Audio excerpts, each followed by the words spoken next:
अस्सलाम वालेकुम नाज़रीन, मैं हूं रामीन सैयद और आप देख रहे हैं प्रोग्राम ज़ेरे बहस। नाज़रीन, मुल्क की मईशत के लिए सफ़ेद हाथी समझे जाने वाले इदारों की निजकारी का अमल अब शुरू कर दिया गया है। निजकारी कमेटी ने 24 इदारों की निजकारी की सिफारिश कर दी है। नायब वज़ीर आज़म और वज़ीर ख़ारिजा इसहाक़ डार की ज़ेर सदारत निजकारी कमेटी का इजलास हुआ, जिसमें वज़ारत निजकारी की तरफ से मरहला वार निजकारी प्रोग्राम पेश किया गया। फिर ये फैसला किया गया है कि खसारे में चलने वाले इदारों की निजकारी को तरजीह दी जाएगी, जबकि मुनाफा बख्श इदारों की निजकारी पर अभी गौर किया जाएगा।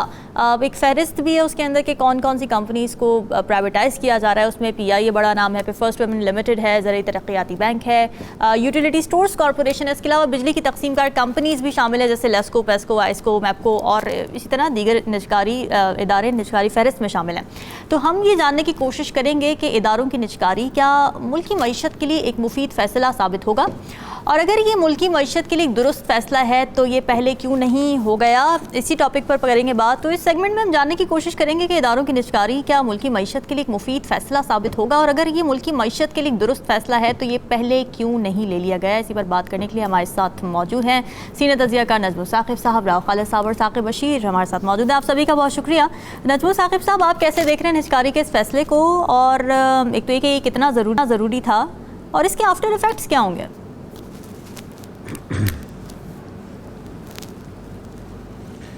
देखिए, काबीना कमेटी बराए निजकारी का, जिस तरह आपने अपने इंट्रो में बताया कि 84 हुकूमती मलकियती इदारे, यानी जिनको हम SOE स्टेट ओन्ड एंटरप्राइजेस कहते हैं, उनके 84 उनकी कारकर्दगी का जायज़ा लिया गया जी। उसके बाद ख़बर ये है कि 40 की दर्जाबंदी की गई और 24 इदारों की निजकारी मंजूर की गई। और आपने बड़ा अच्छा बता दिया, जिसमें मेन जो निजकारी जिनकी होनी है उसमें PIA है, स्टेट लाइफ है, आपके यूटिलिटी स्टोर्स हैं, और जितने भी ये पेस्को, नेस्को, टेस्को, आइस्को, ये सारा कुछ जो है उसमें आता है, डिस्कोज।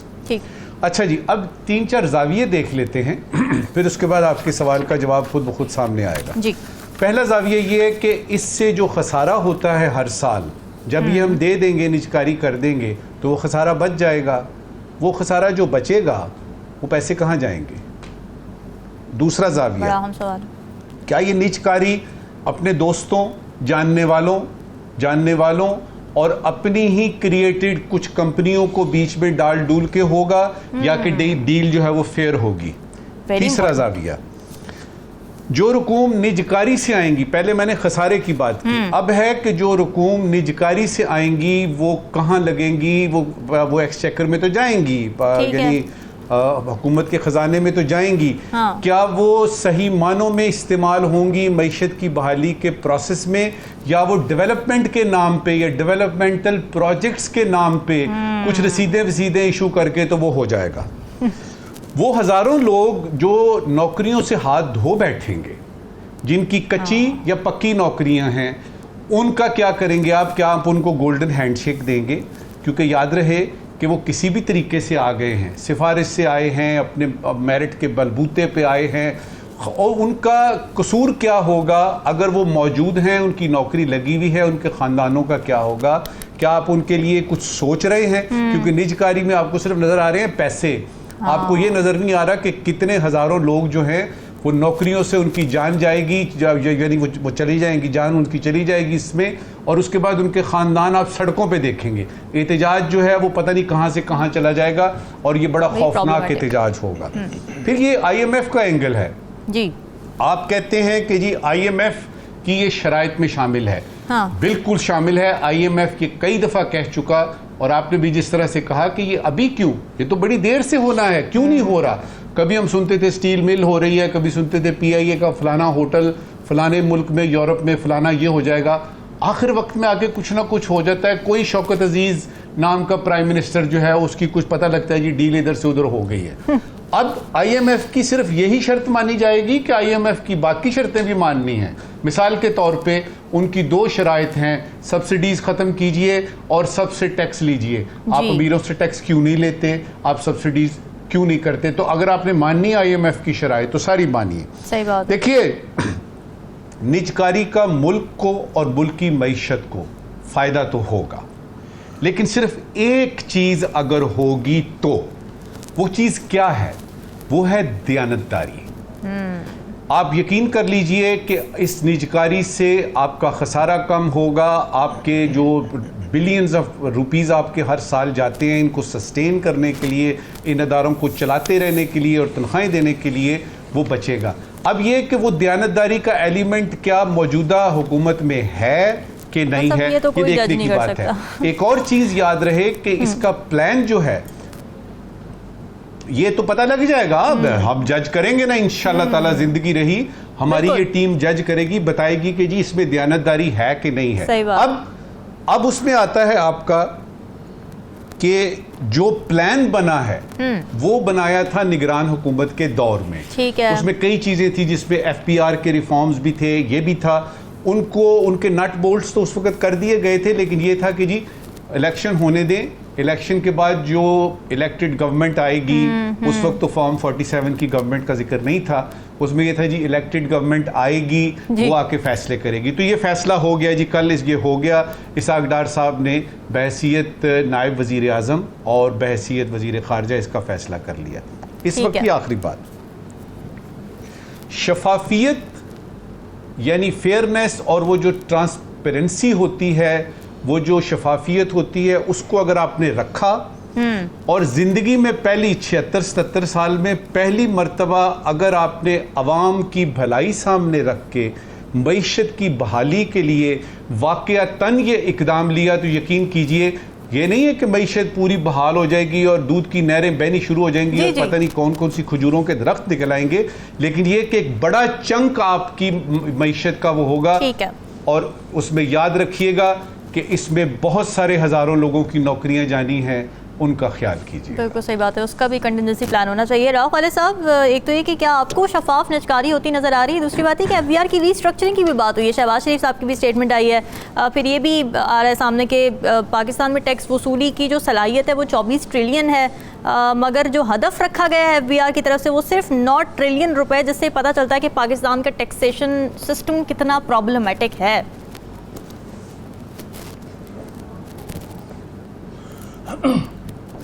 यही सबसे बड़ी बात है कि हमारा सिस्टम प्रॉब्लमेटिक है।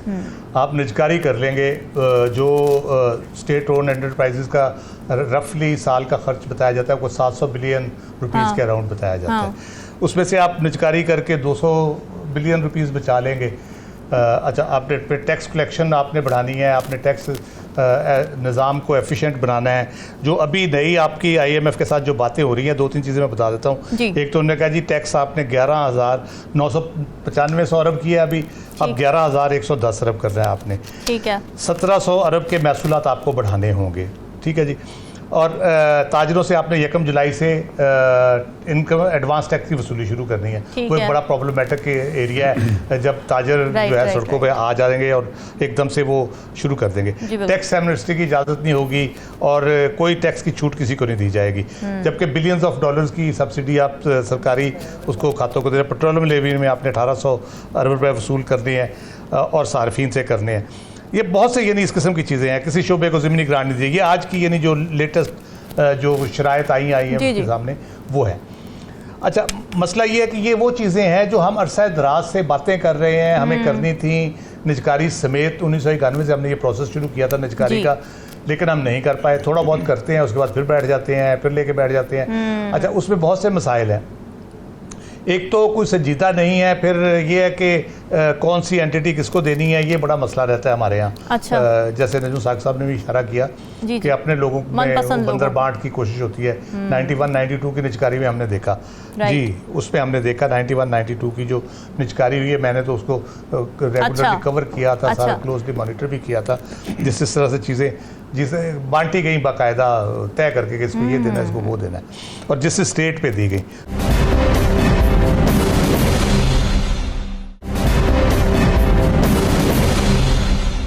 दूसरी बात यह है कि ये जितने इदारे हैं उस वक्त से लेके हम जब निजकारी 91 में हम सोच रहे थे जिन इदारों की, उन इदारों के हवाले से आज तक 34 साल हो गए हैं तकरीबन, हमने ये नहीं सोचा कि इनकी हमने निजकारी करनी है। आया इनको हमने कोई ऐसा कोई प्रॉफिटेबल बना लें, या कम से कम उसकी एक रिक्रूटमेंट कैप कर दें, उसके अखराजात को हम कम से कम करने की कोशिश करें। चलो बंद ही करके रख दें, कम से कम उस पर बचत हो। लेकिन हमने किया क्या, हमने उनमें भर्तियां शुरू कर दी। हाँ। सरकारी अपने पॉलिटिकल वर्कर्स, सपोर्टर्स और कई लीडर भी हैं उसमें। मरहूम शाहिदुल्लाह खान साहब होते थे, वो लीडर थे PIA की यूनियन के, एक UBL के इसी तरह से पीपल्स पार्टी के थे। अच्छा। वो लीडर रहे उनके, वो MNA भी बने बाद में। तो इस तरह से लोगों को नवाजने के लिए इन इदारों को यूज़ किया गया। उसका बोझ बढ़ता गया और आप उसको इसलिए अगर प्राइवेट सेक्टर में एक स्टील मिल ठीक चल सकती है तो गवर्नमेंट सेक्टर में क्यों नहीं चल सकती? ये बात ना समझ आने वाली है बिल्कुल ही। इसी तरह से PIA जो है दुनिया की बेहतरीन एयरलाइन रही है, बेहतरीन तजर्बा सब कुछ है उनके पास, रहा है उनके पास, और प्रॉफिटेबल भी रही है, तो वो क्यों नहीं ठीक तरीके से चल सकती है? और ये बड़ा आम पॉइंट है राव खालिद साहब कि ये सारे इदारे इस नहज तक पहुंचे कैसे, लॉस में गए कैसे, किसकी गलती है, फिर ये चीजें भी खुलनी चाहिए साथ साथ। बिल्कुल बिल्कुल यही है। असल मसला ये है कि आप ठीक है फैमिली गोल्ड कहते हैं बेच दें, लेकिन उसको कहाँ इन्वेस्ट करेंगे आप? कर्ज उतारेंगे उससे, क्या प्लान है वक्ती तौर पे आपको रिलीफ मिल जाएगा, आपका ओवरहेड कम हो जाएगा, कहाँ पे करेंगे? बुनियादी मसला फिर वहीं पे आता है, आपकी गवर्नेंस ठीक नहीं है। जो आपने शुरू में बात की, आपका सिस्टम ठीक नहीं है गवर्नेंस का। अगर एफिशिएंटली आप गवर्नमेंट नहीं चला सकते, गवर्नेंस नहीं कर सकते, आप टैक्स इकट्ठा नहीं कर सकते, आप honestly corruption free development projects नहीं कर सकते, तो इसका फ़ायदा कोई नहीं है सारा कुछ करने का। आप ये भी बेच देंगे, हम फिर वहीं के वहीं खड़े होंगे। हम बार बार सुनते हैं कर्ज उतारो, मुल्क सवारों में लोगों ने पैसे जमा कराए, जेवर दिए, सब कुछ हुआ, कर्ज तो नहीं उतरा, कर्ज तो वहीं का वहीं खड़ा, बल्कि डे बाई डे बढ़ता चला जा रहा है। इस तरह हमने बहुत सी स्कीमें लॉन्च की, जी बहुत सी स्कीमें लॉन्च की, बहुत कुछ किया हमने, बड़े बड़े दावे वादे किए, लेकिन कुछ नहीं हुआ। हमारे वो बोझ बढ़ता ही चला गया। वो मैं एक दफ़ा पंजाबी का सुनाया था किता, उस पर मैं ख़त्म करता हूँ कि ना दुख मुक्के ज़मीरां दे, ना दुख मुक्के नसीबां दे, ना चानन मिले ज़मीरां नूं, हार गए ने फड़ फड़ लोकी नवियां पीरां नूं, भार घटाण दे ना ते बहुते दावेदार हमदर्दी दे। ये इससे रिलेटेड है कि जी ये बोझ उतर जाएगा। भार घटाण दे ना ते बहुते दावेदार हमदर्दी दे, कुरियां कड़ के होर भी सौड़ा कर गए ने जंजीरां नूं।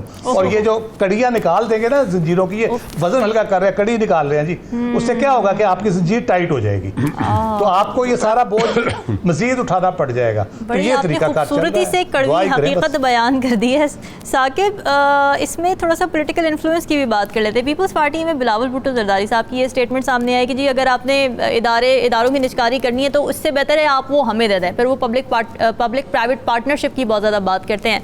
आपको लगता है कि पीपल्स पार्टी तंग कर सकती है इस फैसले में हुकूमत को?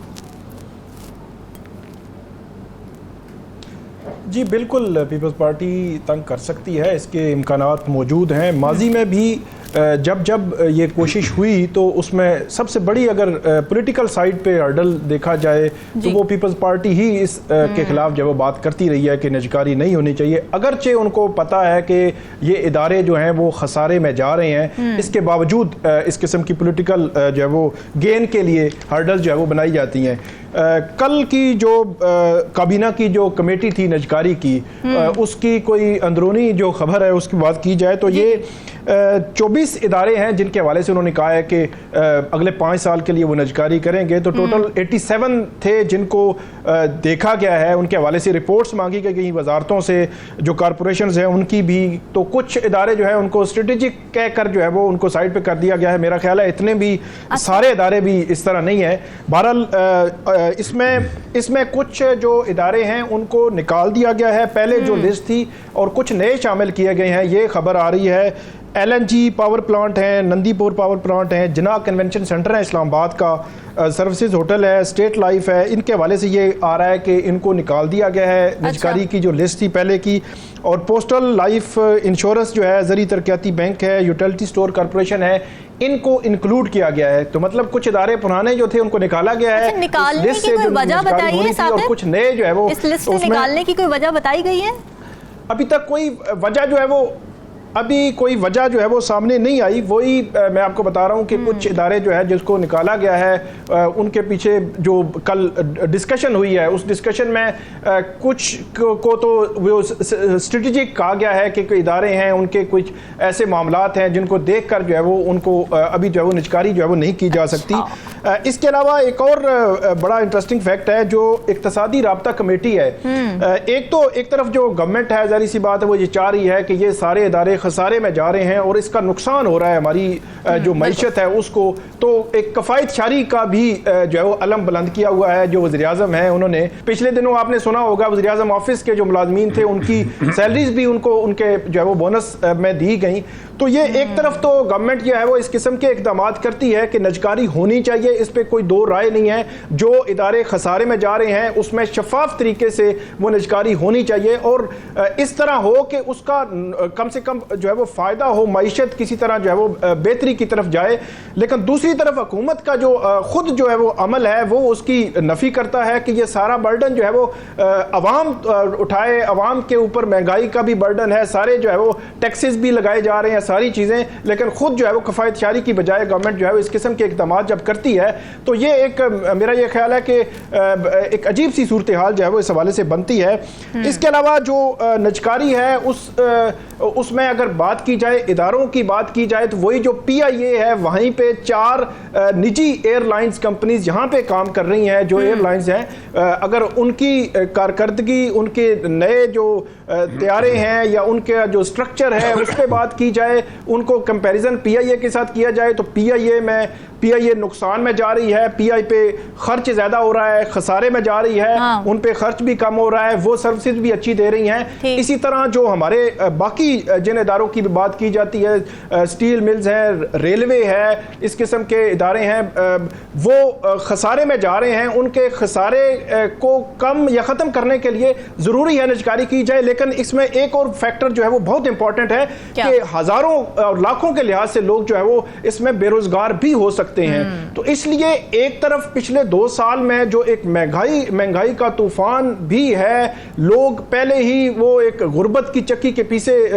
नीचे जो है वो पिस रहे हैं। दूसरी तरफ नजकारी होगी, वो जरूरी है, इस मुल्क के लिए भी जरूरी है। तो वो लोगों को बेरोजगारी से बचाने के लिए भी कोई ऐसे इक़दाम बहरहाल करने चाहिए। ऐसा ना हो कि एक तरफ आप जो है वो सारा कुछ कर दें और लोग जो है वो बेचारे आम गरीब लोग भी होते हैं जो इन इदारों में जो है वो अपनी मुलाजमतें कर रहे हैं, वो काम कर रहे हैं, कम कर रहे हैं या ज़्यादा कर रहे हैं, उनकी एक्सपर्टीज़ है या नहीं है, ये अलग सवाल है। लेकिन अल्टीमेटली आपने उनको कहीं ना कहीं उनके फ्यूचर को सेव करना है कि ये एक बर्डन जो है वो पूरी सोसाइटी पर ना आ जाए। तो ये बिल्कुल ठीक है, मुश्किल फैसले हैं, लेकिन ये मुश्किलात मजीद ना बढ़ा दें, आवाम की देखना भी बाकी है। IMF के मिशन की जानिब से मिड ऑफ द मई दौरा पाकिस्तान मुतवक्के है। इस दौरान 6 से 8 अरब डॉलर के आइंदा बेल आउट पैकेज के कुछ अहम कैरेक्टरिस्टिक्स तय हो जाएंगे। अब रिपोर्ट ये किया जा रहा है कि पेंशन इस्लाहात IMF के प्रोग्राम का एक बड़ा मुतालबा बन सकता है और इसका तकाजा है कि कई नस्लों तक पेंशन क्योंकि जारी रहती है तो ये चीज़ इतनी प्रैक्टिकल नहीं है। फिर इसी ज़मन में आइंदा साल के जो बजट के हवाले से बातचीत हो रही है उसमें रिटायर्ड सरकारी मुलाजमीन पर टैक्स की तजवीज़ पेश कर दी गई है और टैक्स नेट को बढ़ा दिया गया है। 1 लाख से बराबर या फिर उससे ज़्यादा पेंशन वसूल करने वालों को 10% टैक्स की तजवीज़ ज़ेर गौर है। और हुकूमत ये कह रही है कि IMF की डिमांड है कि मुतादिद पेंशन स्कीमें जिन पर टैक्स से इस्तिस्ना दिया गया है इसे वापस लिया जाए। वज़ीर ख़जाना मोहम्मद औरंगज़ेब भी कह रहे हैं कि IMF के मिशन के दौरे से कबल ही पेंशन की जो बढ़ती हुई अदायगियाँ हैं उसको कम करने के लिए सरकारी मुलाजमीन की रिटायरमेंट की उम्र बढ़ाने पर भी गौर किया जा रहा है। राव खालिद साहब, क्या ये एक दुरुस्त फैसला होगा?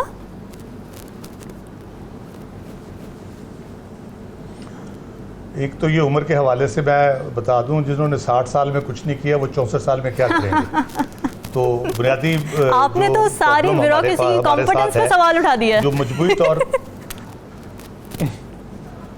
जी मैं बिल्कुल मजीद उठाने लगा सवाल पे, बल्कि बड़े शिद्दत से एहतजाज भी करने लगा। मजबूरी तौर पर जो हुकूमती सेक्टर है उसके हमारे सामने जो चीज़ें हैं वो इनएफिशिएंट है, इनकम्पिटेंट और करप्ट है। मजबूरी तौर 90% ठीक है से 1-8% कम कर ले, ज़्यादा कर ले।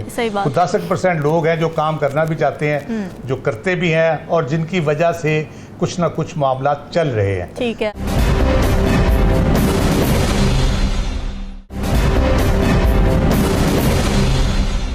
मैं आपको उसकी 2-3 चीज़ें 4-5 चीज़ें गिनवा देता हूँ, मुझे बता दें कि अगर ये एफिशिएंट होते सारे ये सारा कुछ। बिजली चोरी, टैक्स चोरी, जराइम, कच्चे के डाकू, ज़ख़ीरा अंदोज़ी, मिलावट, जाली सिगरेट, अद्वियात, और ये इंसाफ की फराहमी का सिस्टम पूरा आपका, तालीम, सेहत, आप कोई शोबा उठा लें, मुझे बता दें कि हम ये कह सकते हैं कि हाँ जी इस शोबे में हमने बड़ा अच्छा परफॉर्म किया है। और ज़बरदस्त पॉलिसी साजी से लेके इम्प्लीमेंटेशन तक हमारा जो पूरा है गवर्नेंस सिस्टम जो है, एडमिनिस्ट्रेटिव सिस्टम जो है, वो पूरा बड़ा एफिशिएंटली काम कर रहा है। और फिर 8 फरवरी के इलेक्शन भी उसमें आप एक शामिल कर लें मेरी तरफ से, मार्का जो हमने कारनामा दिखाया है 9 फरवरी को। जी बिल्कुल। तो मसला ये है कि डॉक्टर इशरत साहब हैं, बल्कि अल्लाह ताला उनको मज़ीद ज़िंदगी दे ताकि वो और रिपोर्टें बना सकें ब्यूरोक्रेसी की इस्लाह के लिए, एफिशिएंसी के लिए सारा। तो बेचारे रिपोर्टें बना के चले गए और उसका कोई फ़ायदा नहीं हुआ। कभी कोई चीज़ आती थी, कभी कोई आती थी। फिर जनरल मुशर्रफ के दौर में उनकी रिपोर्ट पे ब्यूरोक्रेसी की प्रमोशंस के लिए एक सिस्टम वज़ा किया गया, जो मेरे ख्याल से बड़ा इफेक्टिव था, जिसमें ब्यूरोक्रेसी की एफिशिएंसी बढ़ाने के लिए सर्टेन पीरियड ऑफ टाइम के बाद उनके कोर्सेज होने ज़रूरी थे। उसके बाद उनको कॉम्पिटेंस की बुनियाद पे, मेरिट की बुनियाद पे प्रमोट किया जाता था, और अगर वो 2 प्रमोशंस या 1 प्रमोशन नहीं ले सकते थे तो उनको रिटायर कर दिया जाता था। इस किस्म का एक सिस्टम वो बनाया गया था, जो बेसिकली फ़ौज से पहले कॉपी किया गया था कि आप अगर किसी रैंक के ऊपर प्रमोट नहीं हो पाते अपनी परफॉर्मेंस की वजह से, तो आपको रिटायर कर दिया जाता है। तो उस सिस्टम पे वो भी मेरा ख्याल है बीच में ही उसका बहुत ज़्यादा हो नहीं सका कुछ ज़्यादा।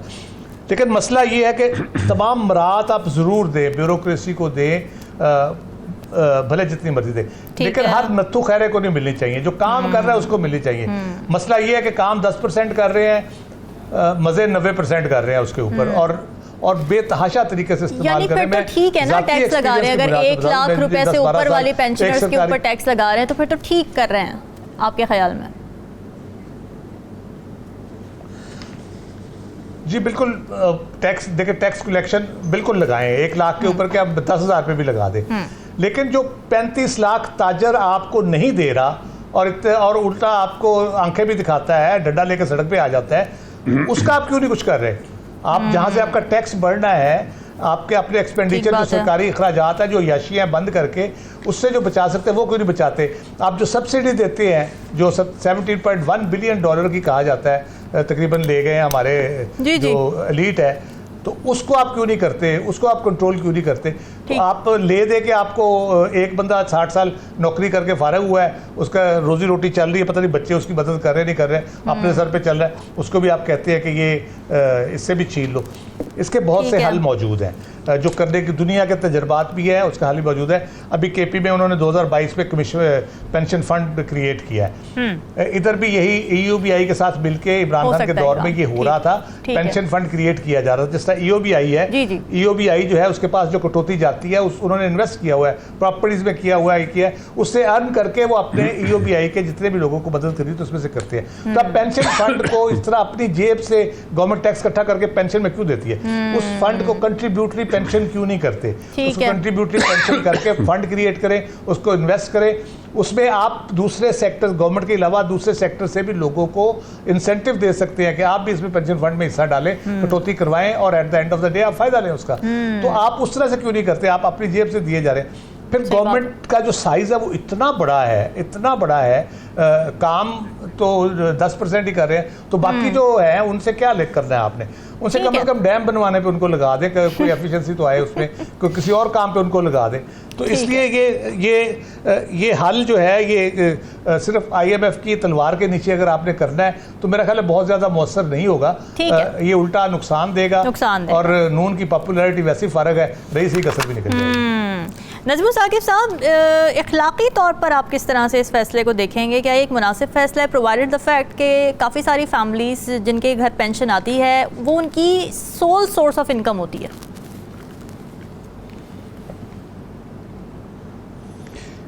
देखिए रामीन, अखलाकी तौर पे तो अल्लाह करे कि मेरे मुल्क में इसको बेस बनाया जाए। मेरे नबी ने फरमाया, खयारुकुम अहसनुकुम अखलाकन, तुम में से अच्छे वो हैं जिनके अखलाक अच्छे हैं।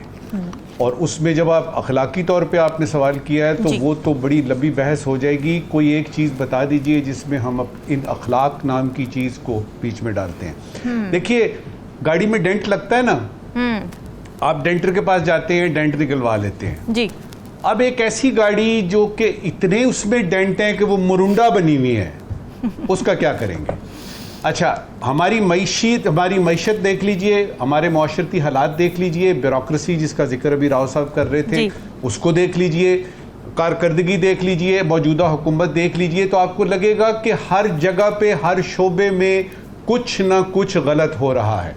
अब सवाल यहाँ पे ये है कि ठीक करने की जब बारी आती है तो आप उस जगह से क्यों शुरू करते हैं जहां पे आपका बस चलता है?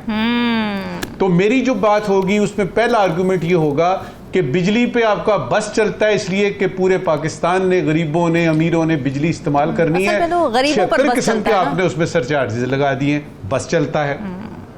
बस चलता है, अब गरीबों पे बस चलता है, आपका गैस पे तो गैस तो इस्तेमाल करनी है, बस चलेगा। आपका सिलेंडर जो है उनका बिजनेस बढ़ रहा है। वो कौन आदमी है जिसने करोड़ों रुपए, अरबों रुपए बना लिए सिलेंडर पे, गैस इधर से लेके सिलेंडर भर के?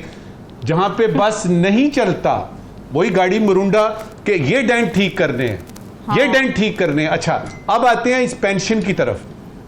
देखिए, ये जिस EOBI का जिक्र कर रहे थे ना राव साहब, एक पेंशनर जो है उसकी तनख्वाह में 30 साल 35 साल की वो नौकरी करता है, उसकी तनख्वाह में से टैक्स भी कटता है, एट सोर्स कटता है, और उसकी पेंशन में ग्रेचुटी के लिए यानी मद में या किसी और की मद में जो है वो पैसे जमा होने शुरू हो जाते हैं। तो ये जो पेंशन मिल रही है पेंशनर्स को, ये कोई हुकूमत नहीं दे रही, ये उसका हक है, ये उसके अपने पैसे हैं।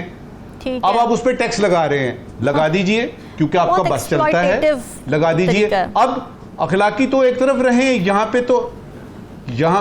पे तो रामीन खाने के पीने के लाले पड़ जाएंगे। देखिए, उसने 60 साल की उम्र के बाद जो है जो उसको मिलना शुरू हुआ है। आप ये क्यों नहीं करते कि EOBI में जो अरबों रुपए का गबन हुआ था, जो ये सारे पेंशनर्स के पैसे आप कोई साहब थे और पता नहीं कौन कौन था, उनको पकड़े ना, उनसे निकलवाएं पैसे। वो क्या करते हैं, 10 अरब निकाले, उसमें से 1 अरब जो बस नहीं चलता ना, 1 अरब दे के जान छुड़ा ली। नैब भी कहता है अच्छा जी गाल मुक गई साड़ी, ठीक हो गया, 1 अरब तो आए ना। वो जो 9 अरब बाकी के हैं वो मेरे जैसे पेंशनर्स के हैं बाबा। और वो ये स्कीम आप इसको चेंज कर दें, आप यानी उम्र की हद चेंज कर दीजिए, कुछ भी कर लें, लेकिन बस आपका सिर्फ गरीबों पे चलता है। और ये पेंशनर्स का अगर आपने किया तो देखें वो क्या करेंगे। बूढ़े आदमी जो 60 साल से ज्यादा के हैं मेरे जैसे, वो कर क्या सकते हैं? एक आपका एहतजाज और बढ़ जाएगा, और आपका कोई यानी राना सनाउल्लाह साहब उनसे गुफ्तगू कर रहे होंगे कि यार अभी बस कर दें, हम कुछ करते हैं। सवाल ये है, इस वक्त की आखिरी बात, आपने पेंशनर्स को तंग करना है, अवाम को जिंदगी अजीरन करनी है, या आपको कुछ पैसे चाहिए? अगर आपको पैसे चाहिए और जिंदगी आपने अजीरन नहीं करनी, तो सिर्फ सिगरेट की मद में 300 अरब रुपए सालाना आपको मिल सकते हैं। इस पे हम बात कर चुके हैं। ठीक है। आप इन ताजरों से जिनका जिक्र राव साहब ने किया, टैक्स लेना, आप अमीरों से टैक्स लें, आपको मसला वही यही नजर आती है, उसमें से 10 रुपए आपके जो बचेंगे कि वहाँ उनका बस नहीं चलता। अब मुझे आगे जाना है साकिब, अब फिर पेंशन इस्लाहात के लिए मेरी बात रामीन इस पे खत्म हुई। जी इस पे मेरी ख़त्म हुई कि आप सब्सिडीज़ कम कर दें, आप सबसे टैक्स लें, और वो जो मिलों फैक्ट्रियों के मालिक हैं जिनके करोड़ों अरबों रुपए के बिजली के बिल हैं, वो जाते हैं अदालत में और उसकी कार लेते हैं 500 रुपए महीने की आपकी वो होती है कि दे देंगे महाना पैसे, उनसे पैसे लेना।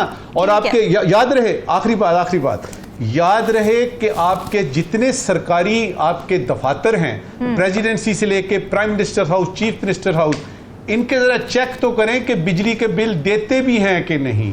फिर आपको पता लगेगा कि कहां पे बस चलता है आपका और कहां पे बस नहीं चलता। बिल्कुल ठीक है।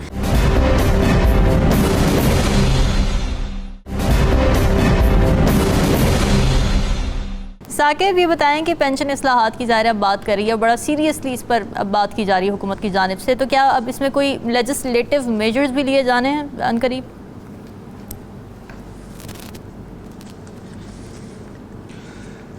जी बिल्कुल, उस हवाले से तो उनको एक तो जो सर्विसेज एक्ट है उसमें तब्दीली करनी पड़ेगी, लेकिन जो आईनी ओहदे हैं उन के हवाले से, या जो अगर आर्मी के हवाले से बात की जाए, अगर उनकी हवाले से आर्मी एक्ट में भी तब्दीली करनी पड़ेगी, या इधर जुडिशरी में है तो यहाँ पे भी तब्दीली करनी पड़ेगी, लेकिन ये आईनी तरमीम के जरिए उनको लाना पड़ेगा अगर इनकी जो रिटायरमेंट एज है वो अगर वो बढ़ाना चाहते हैं। लेकिन बाकी जो है वो एक्ट के जरिए वो कर सकते हैं।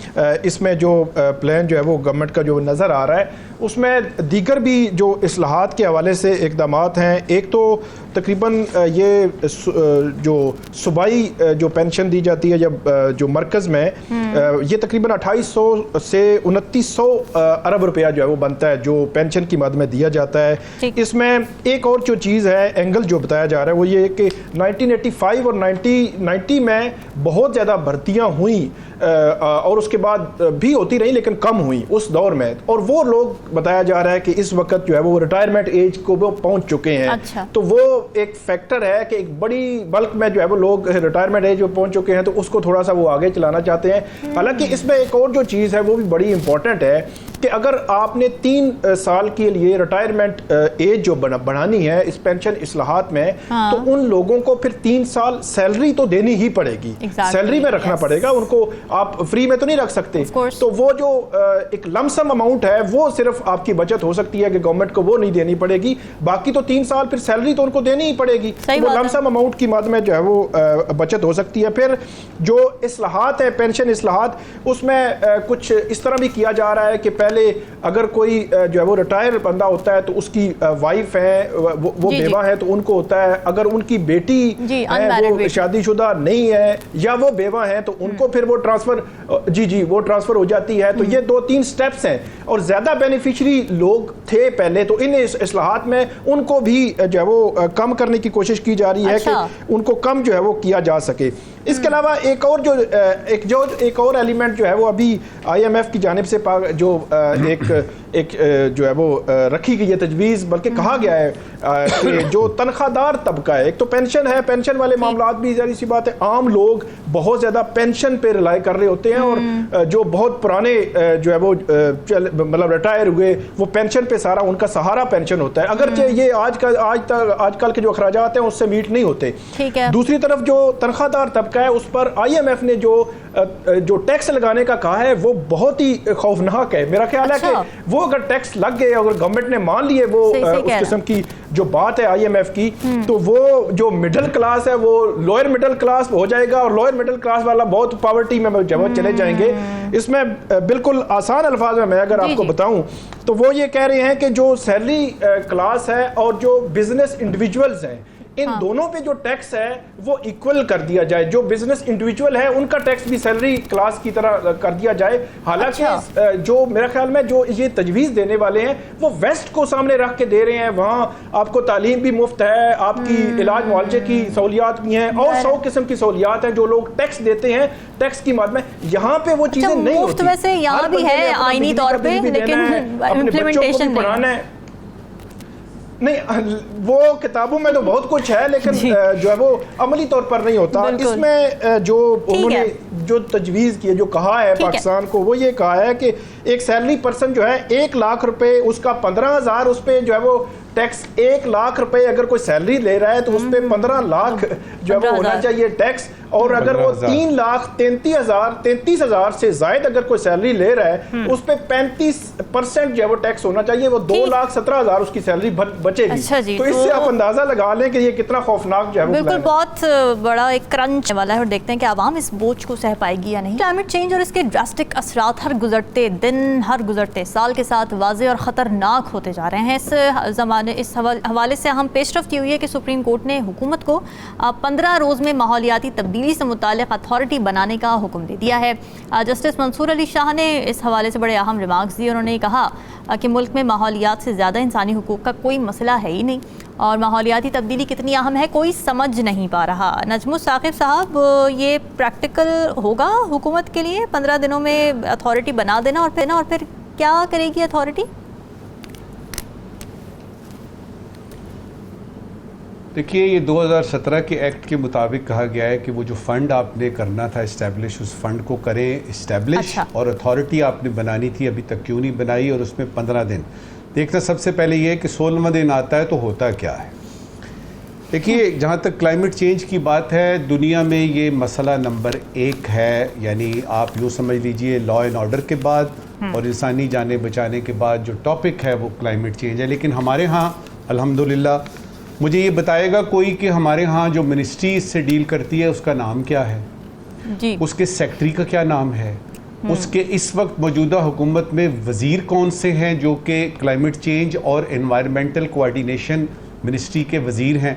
एक प्राइम मिनिस्टर की मुशीर भी हैं, क्या उनका नाम किसी को पता है?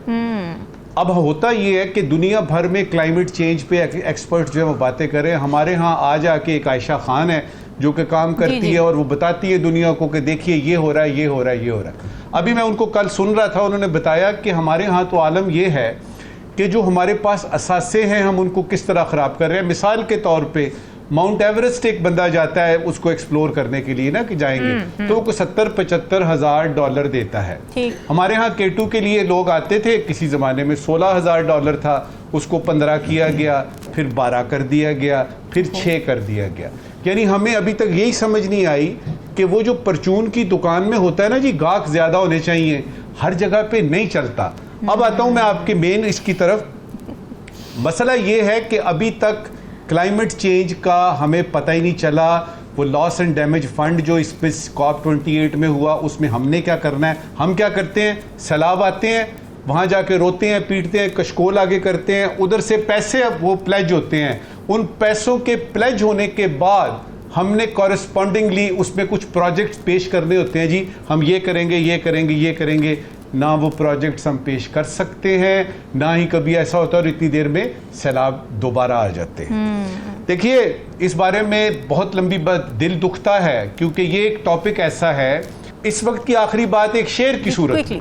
हमारे यहाँ मसला ये है कि एक ख़त्म होता है, दूसरा आ जाता है। मुनीर नियाज़ी ने एक जगह कहा कि एक और दरिया का सामना था मुनीर मुझको, एक और दरिया का सामना था मुनीर मुझको, मैं एक दरिया के पार उतरा तो मैंने देखा। क्या बात है। यानी मुश्किल दर मुश्किल दर मुश्किल। राव खालिद साहब, स्मॉग के हवाले से भी अथॉरिटी बनी थी पंजाब में, स्मॉग तो कंट्रोल नहीं हुई अभी तक, तो ये अथॉरिटीज़ तो बनती रहती हैं, लेकिन इस पर इम्प्लीमेंटेशन, प्रैक्टिकलिटी, कोई इम्पैक्ट नज़र नहीं आता ना?